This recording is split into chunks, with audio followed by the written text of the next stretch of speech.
Hi, welcome to Reddit Tea Time. Gotta put this out here. Most absurd entitled parent situation I've personally encountered. My husband and I look to hire a local husband and wife small business to clean and do maintenance projects on our house before our baby comes in a few weeks. They came by tonight to take a look at the projects and surprise, they brought their 3 elementary-aged children. No biggie, I thought. Not ideal, but I like children and like the idea of our home being a welcoming place for them. We'll let it go. We opened the door and the children scattered. All 3 took off screaming in a different direction with their shoes on. 1 ended up in my bedroom and 2 on different ends of the living room, where they all 3 started pulling my daughter's carefully organized, orderly toys off the shelves at an extremely rapid pace. Well, they sure made themselves at home, the mom beamed. They sure love your house. I tried to orient the parents quickly so they would leave ASAP, and the oldest child noticed our loft, which is our playroom/library and is also carefully organized and decorated with love with various handcrafted elements, and they all raced upstairs. We have 4 kids of our own but managed to mostly keep things orderly. Each toy has a place. We have some small breakable pieces from my and my husband's childhood. All the books are shelved alphabetically in categories. All 3 children started shrieking at the sight of the room. I was trying to wrap up discussion with the mom. Then the stomping started and the clanging. Sounded like jumping off furniture. I paused for the mom to say something, but she didn't even bat an eyelash. Then came a crash that could only have been furniture falling over. Mom again didn't so much as comment. My husband ran upstairs, alarmed. The youngest one, 4 maybe, then raced down needing to go potty urgently. 3 of our 4 bathrooms need service, which is why we were hiring these people, so the only bathroom available was our master bath, where we have chicks in an incubator. As I showed the child where to go, she got distracted by the chicks and screamed to the older kids upstairs to come see now. So the older 2 came barreling and yelling, shoes on, through my bedroom and bathroom, and the small one didn't quite make it to the toilet in the excitement. This all happened in like the 15 minutes I thought we'd be quickly introducing the adult contractors to the projects and negotiating pay. This was bizarre and horrible, I thought, but we'll just have them do the job tomorrow and not work with them again. But then, 2 of the kids started to tantrum when it was time for them to leave, notably without putting away a single toy they had disassembled and strewn about. Mom says, "It's okay, we'll be back so you can play more with them tomorrow."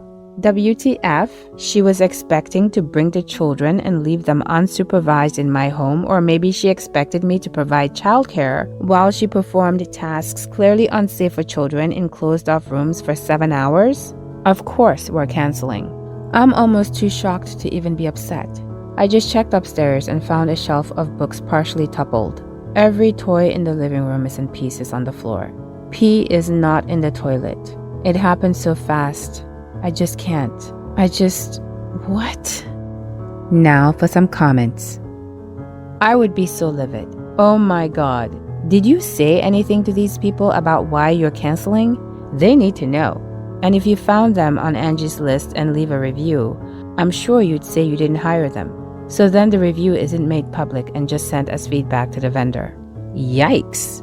Glad you're canceling. Hope you tell them exactly why you're canceling. None of that experience was normal for a business transaction.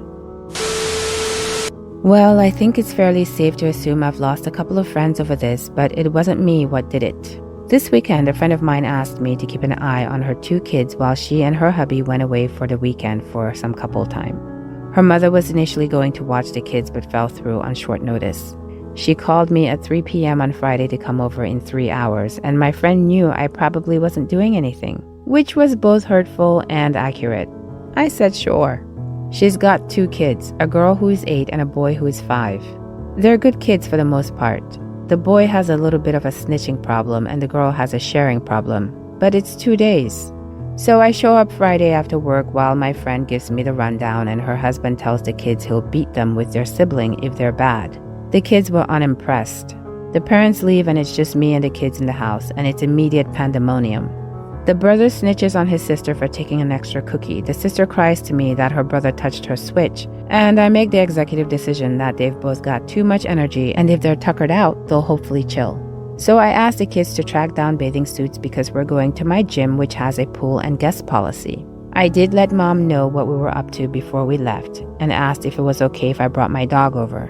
He doesn't shed and is house trained. She said that was fine. Operation Pool was a great success, though the locker room was a bit dicey. That's a whole other story. Once everyone was appropriately tired, including me, we made a pit stop on the way back to their house to grab my pooch. He's extremely well behaved and loves kids, and both kids were immediately all about the Dexter, and the Dexter was all about the kids. Ground rules, no pulling on his fur, and he goes where he wants. Kids kind of struggled with the notion that a dog is not a toy. I obviously kept him out of places where he wasn't supposed to go, but I'm a grown-up, allegedly. Miraculously, after the swim and chasing the dog around the house left the kids too pooped to pop, and they both fell asleep watching a Disney movie on TV. After the movie, I woke the kids up to trot off to bed and didn't make them brush their teeth. For the record, the son did indeed yeet me under the bus when Mommy called in the morning. I told the kiddos that if they left their doors open, Dexter might sneak in and give them cuddles. I increased the likelihood of this by sleeping on the couch and not leaving him a spot. He expressed his displeasure with me by flouncing off and going into the boys' room to sleep. Great success. Saturday, we went for a hike in the morning, had a nap, and then played ball with the dog and generally had a pretty chill day. Diffused the sharing issue by explaining to the girl that the pup has feelings and wants just like any other person and she can't control him that way. She appeared thoughtful and then immediately started yelling at her brother for hogging the dog again. At least she wasn't mad at the dog. I successfully heated up the casserole Mom had left for dinner, following her carefully laid out instructions, admonished the kids to not give him people food, and was soundly ignored. I did draw the line at a couple of morsels from each kid and put my foot down. More than that and he's gonna get the runs, and nobody wants that. That night, I made sure Sis got a turn by again hogging the couch and also closing the boy's door since he got a turn already. The girl was smug. The boy made me call his mom. Mom wasn't happy that my dog was in her kids' beds. I reminded her that he doesn't shed and can't smell worse than the kids, and her daughter might burn the house down with us inside if she doesn't get a turn. Mom accepted defeat. Saturday night was again relatively peaceful, though toothbrushing did happen. Early Sunday morning, I got woken up by having my dog step on my testicles, which is a thing he's really good at, and he was mad at me for not leaving any room. I made room. Apparently, the girl tried to do something he didn't like and he noped out of there. She wasn't happy about that, but was appeased by my pain enough to go back to bed. This morning was relatively chill, some more playing with the dog and some team tug-of-war, and Mom and Dad got back around lunchtime and thanked me for keeping their kids in one piece. The kids said bye to the pup and there were tears, and I loaded myself and my dog and went back home to enjoy the relative peace and quiet. Yeah, I wish it ended there. Maybe an hour after we got home, I get a phone call from a very frazzled sounding mom with kids crying in the background. She says they need my dog, now. I'm sorry, what? You don't need a dog, you need my dog? Like, I don't need to come back and visit soon? You just want him? Well, the kids got so attached and they won't stop crying about missing the dog, and her husband don't have time for 2 kids and a puppy, and more guilt-inducing word vomit that was having precisely zero effect on me. Abso-fluffing-lutely not. Click. Still getting texts about being reasonable and you have time to train a new dog. 48 hours of free babysitting isn't enough? You want my dog too? Not in this lifetime. Update clarification. The parents offered to pay me for my time over the weekend, but the rate for 2 full days of childcare was kind of a lot, and they don't have a lot of disposable income. It was an emergency and I had nothing better to do with my time. Told them not to sweat it. My pup is chipped and is still sleeping off his big weekend, but he's going nowhere solo and I do have cameras up. I also texted my friend's husband asking him WTF happened and why does his wife want my dog this morning. He replied back with a lot of question marks. Genuinely hoping sanity breaks out and we can move past this, but ain't nobody's pup napping my dog. Now for some comments. Be reasonable? What part of her argument seems reasonable? You are much more patient than me. I would have tore her a new one. I've never understood people who just see pets as tradable property. Also, those guys are definitely going to try to steal your dog at some point. Dear Lord, the entitlement. My mom would tell me no so fast and then send me to my room if I'm going to throw a tantrum. I would cut contact, up my security, and change the locks. Tell her after some thought you'll trade the dog for one child. She picks which one. That's what she's essentially asking of you, lol. So my mom is the most entitled, self-absorbed, selfish person I know. She grew up with a silver spoon in her mouth and her daddy paid for everything, so she has no idea how to adult, especially now at 72 years old. I've strived every day to not be like this woman. Truthfully, my mom didn't do much raising of me until I was about 15 years old. Other family members did prior to that. That being said, I gave birth to my daughter, Megan, in December of 2022, and she's the love of my life and the apple of my eye. My mom loves her for as much as she can generally love anyone or anything and seems to think they're going to be best friends. Her behavior, however, has far from reflected that. Every time my kiddo cries in the background while we're on the phone, my mom's first reaction is, "What's wrong with her?" Each time, I calmly say that she's a baby and babies cry. And then her next response is always, "Well, you never cried," which I highly doubt. Over the phone, my mom has said things like, "I'm surprised you haven't looked at her and told her to stop. She needs to be quiet. I'm not in the mood to deal with her crying today. You're going to have to call me back. I can't listen to her." Nice, right? I've called her out on these kinds of statements before, saying that it's unacceptable for her to say those things and to speak to my child that way. But she's the queen, so no one tells her what to do. She moved to our area recently, and my daughter started crying while we were driving down the road. Not even full-fledged, lung-emptying screaming, just medium-level crying. After a couple of minutes, my mom leans around the passenger seat and shouts, "Megan, stop." That's when I lost it. I tore into her and told her she will not scream at my child because she is my child and not her child, and that she was going to sit there and listen to her because that's what I have to do every day. I also told her if she has a problem with the noises my child makes, then she won't be welcome at our home. I yelled at her so severely that she cowered in her seat. And then I said very loudly and sarcastically, "It's okay, Megan. Grammy doesn't know what she's saying because she has no idea what it's like to raise a child." The rest of the car ride was pretty quiet, and it only solidified my decision to never leave my daughter alone with her. Now for some comments. Imagine getting to 72 and thinking, if I yell at this almost 4-month-old baby, they'll stop crying. Good for you. Stand by your decision. She doesn't get to treat either of you like that. I would say be careful of the aftermath. You never know if she might retaliate because some entitled grandparents don't like to be told no. But great job actually making her cower after what she did to your baby. How is a baby going to understand what she's going to say if she screams at her? Sounds to me like when other people were raising you, she didn't want to be bothered at all or even acknowledge you. Do you think she wants to try again with your daughter even though you've told her now, or do you think she just wants to not deal with anything since your daughter is still a baby? Good job. My husband and I were visiting my brother-in-law and he did the same stuff, but worse to his kid. He got into his son's face and screamed, "Shut the F up." Let me tell you, I went up on the side of him and down the other. And then I informed his wife, who was at the store at the time. She threatened to leave him if he didn't get counseling. My husband and I are currently vacationing at a 5-star hotel.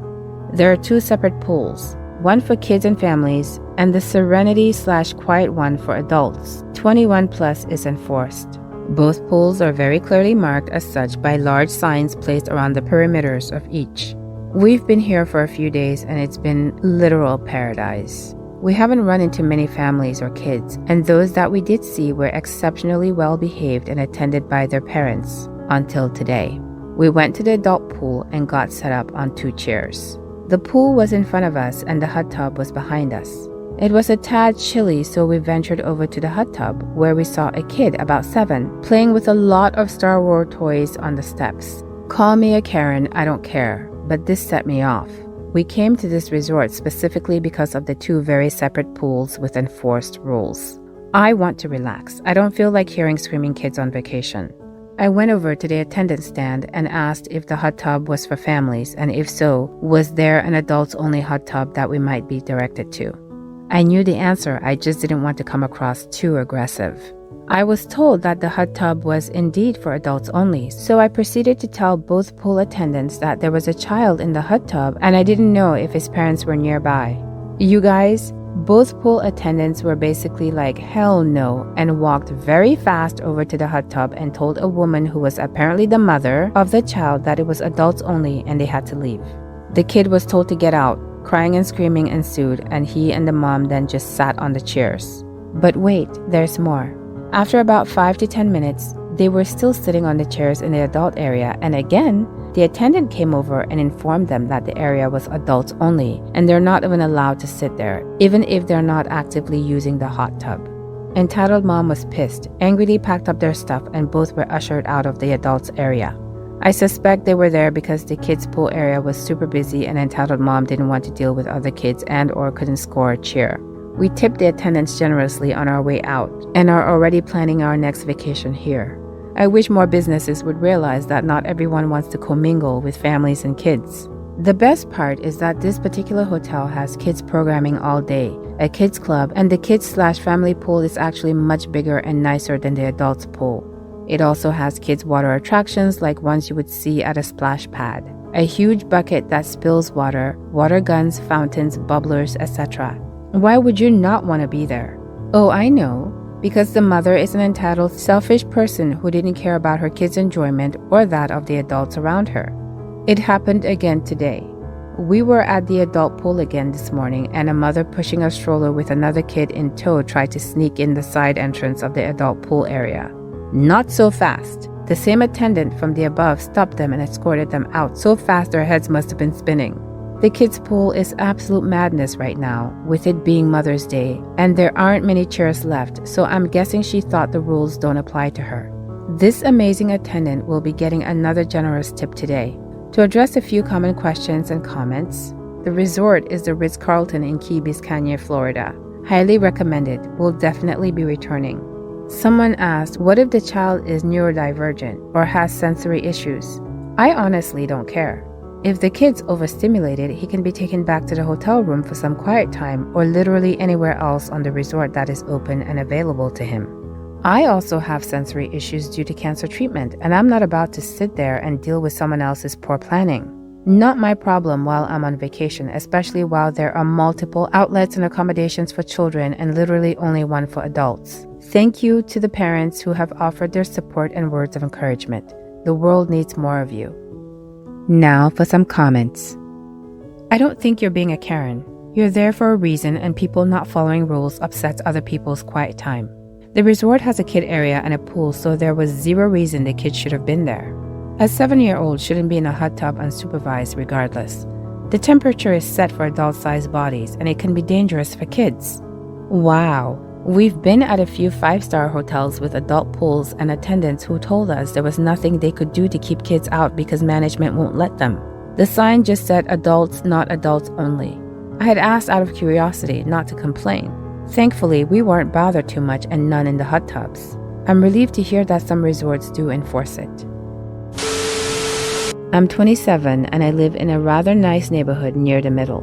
My neighbor, who we'll call EM for entitled mother, has a large dog and a rather destructive son, who we'll call EK for entitled kid. I have a pretty good financial situation, and I live alone because the house was passed down to me in the will. It's a pretty big yard compared to Karen's yard, which is almost half the size. I have no gate for the yard, leaving it open for any pets or animals to come right in. I work from 7 a.m. to 5 p.m., so I'm gone for a long while during the day. Karen is the type to do a lot of gardening, so she doesn't like entitled kid in the yard with all the tools. One day she asked me if I would allow her son to play in my yard while I was at work. It couldn't cause any harm, could it? I accepted, but I did tell her that her son would have to be gone by the time I was back, and all went well until I got my first cat. Keep in mind, entitled kid would always bring the dog over with him to play. I named my new Ginger cat, Ginger. Ginger loved to bask out in the sun with entitled kid and dog, until one day I found that she wasn't outside. In fact, she was inside with a bite mark. I rushed her to the vet immediately, where she was treated and wore some sort of bandage wrapped around her waist for the next week or so. I checked the cameras only to see entitled kid trying to move Ginger out of her general spot so that he could sit there, and she swiped at him, scaring him off. It seemed that entitled kid's dog did not take kindly to this, and the mark was not a bite mark, but a swipe from the dog. I presented this info with Karen, who denied it and said, he's just a kid and Ginny's fine. I reminded her that it was Ginger, and then I told her that neither her son or dog were allowed on my property again. She threw an absolute tantrum and told me that they should be entitled to the yard while I was away because, after all, you can't just let it go to waste. I then reassured her of my decision, to where she said word for word, "Ma'am, you need to leave. I'm so confused." I'm considering my options, and I think small claims court is a bit much for this. What am I supposed to do? Yes, I did see all of your comments about liability. I'm currently trying to find out the best kind of fence I can get regarding the neighborhood HOA. As mentioned, I do have cameras and put up a no trespassing sign next to the mailbox. I did have her read and sign a contract saying that if she or any other member of her family were to be allowed on my property, and if this happened, I would not be liable. Also, I'll be able to sue her for trespassing and recommended that she fill her kid in on this info. As you may expect, she threw a tantrum saying, "You need to get over it. It's just a cat. You don't even need the yard when you leave." Although I did get her to sign the contract at the end, even getting to watch as the look on her face got more and more sour. Thanks for your advice, everyone. Now for some comments. If they, child, dog, mom, come on again, call the police. You've clearly stated that they're not welcome and they would thus be trespassing. Document the cat's injury and keep that information. Do not let them back on your property, especially not an unattended child. Take that beat to small claims court for the amount of the vet bill. I'd also install a fence so entitled kid and entitled dog can't get into your yard. Yeah, this is where the phrase strong fences make good neighbors comes from. Get a fence installed. Also, depending on where you live, you could be liable if the kid hurt himself while on your property. So I wouldn't let people hang out in your yard when no one is home. Kid could trip over a tree root or fall against a nail sticking out of your house and sue you. Put up no trespassing signs and record yourself telling her again that they aren't allowed on your property. This way, if and when you call the police for trespassing, you have the due diligence needed for them to handle it and give her a trespass warning or citation.